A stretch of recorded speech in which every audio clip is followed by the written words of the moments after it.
Hi everyone, welcome to a new video. Thanks for joining me today.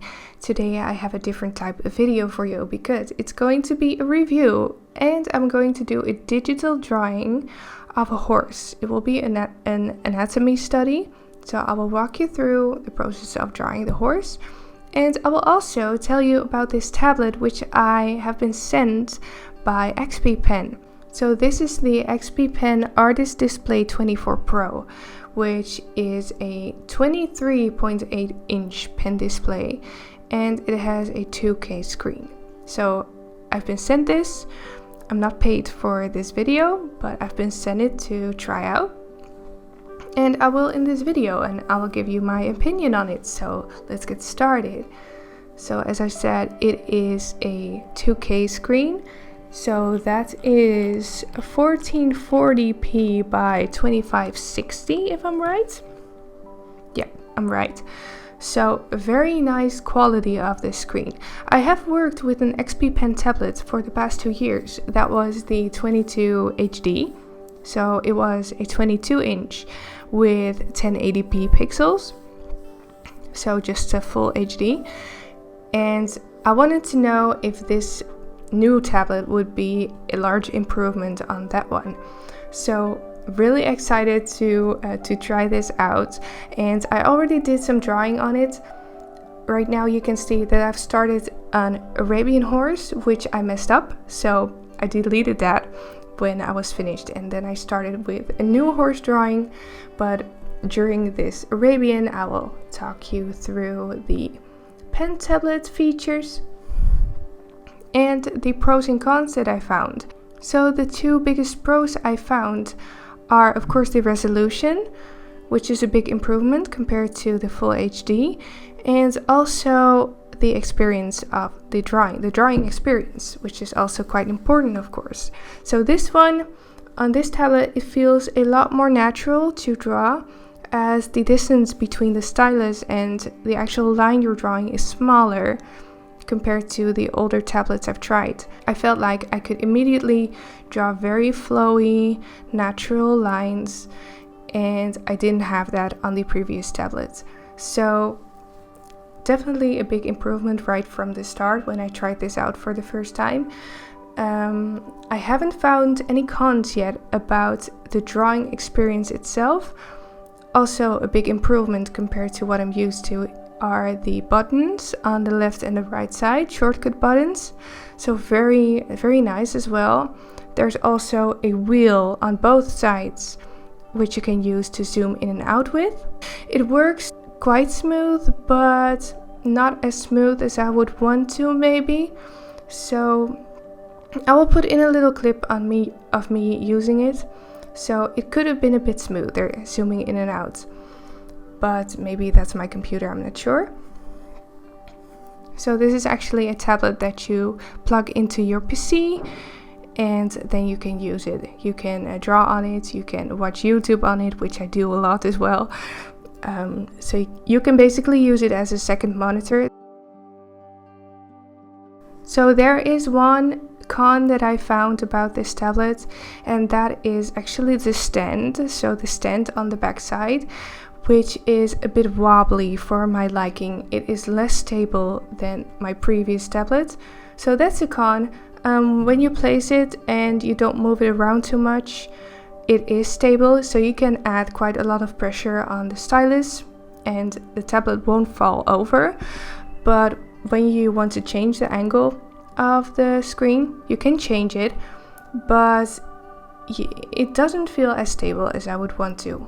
So that is a big con, which you probably won't get with the more expensive tablets like the Wacom Cintiqs.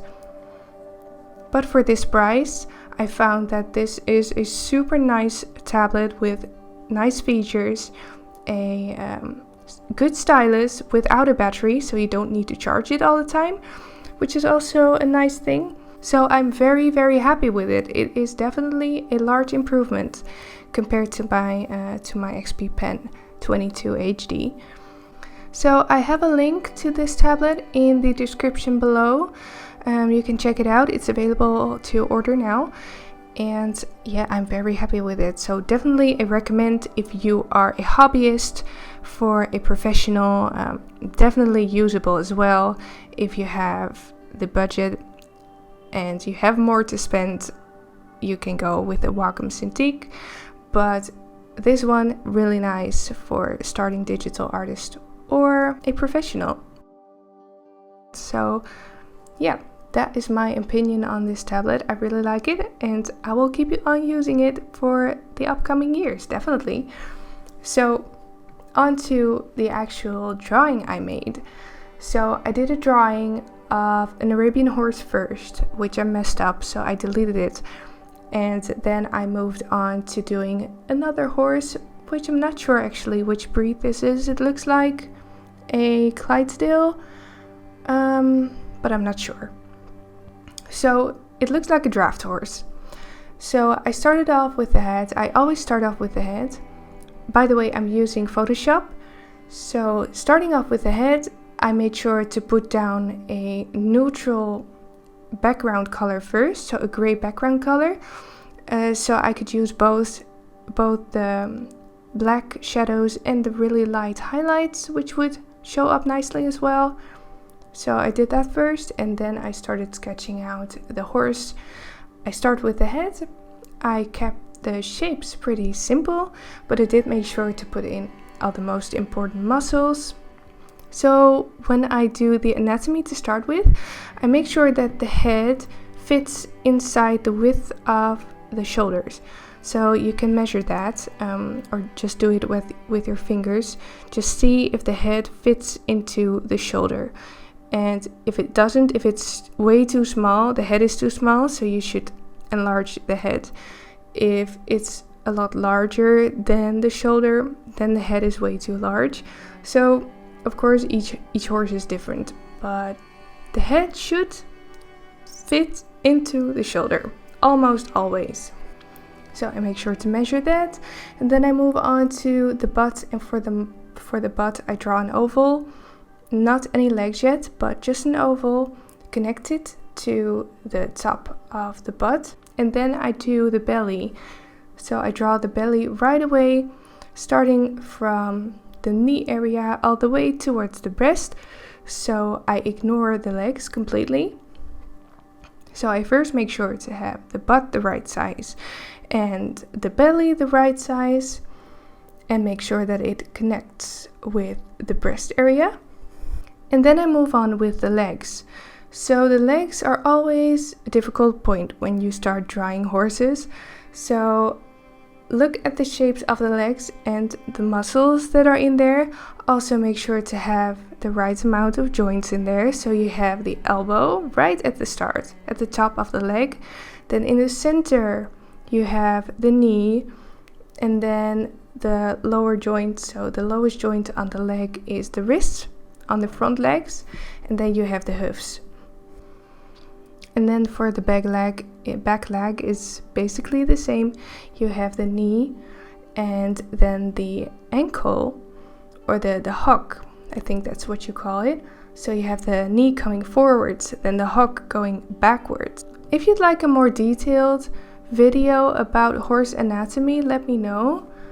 I'm explaining it a little bit fast in this video, as I don't want this video to be too long, but let me know if you want a more detailed explanation. So after I had done the basic sketch of the horse, I started adding some value, so some shadow. By the way, the brushes I'm using are from Aaron Blaze, so I bought those from his website. That's creatureartteacher.com, if I'm right. Really nice brushes, really natural feeling. These are the pastel brushes actually. So I used those to add some shadow, making sure to follow the curves of the body. I didn't go too tidy with the shadows. I went a bit rough, so I wanted to get a bit of a rough, natural feeling to the drawing. And then I started building up those shadows, made the leg areas, the belly area very, very dark, so I could get a nice contrast in the drawing. And then finally I added with a very light gray and eventually white I added the highlights on the bottom of the legs, also the shape on the head, and some highlights in the fur.